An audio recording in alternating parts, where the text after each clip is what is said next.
Hello! Today I'm going to show you how to start or stop the WLAN AutoConfig service in Windows.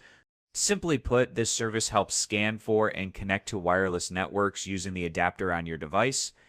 It also helps configure the adapter and automatically connects to the best available wireless network. It's an important function for Wi-Fi users, and now I'll show you how to turn it on or off. First, open the Start menu and type Services into the search bar. From the search results, click on the Services app. In the list of services, scroll down until you find WLAN AutoConfig.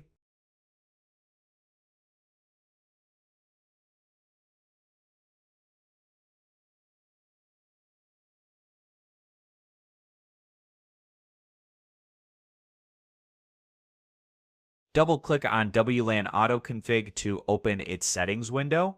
Under Startup Type, you can choose one of the following: Automatic to make the service start with Windows, Manual to start it only when needed, Disabled to turn the service off completely. If service status is stopped and you want to turn it on, click Start.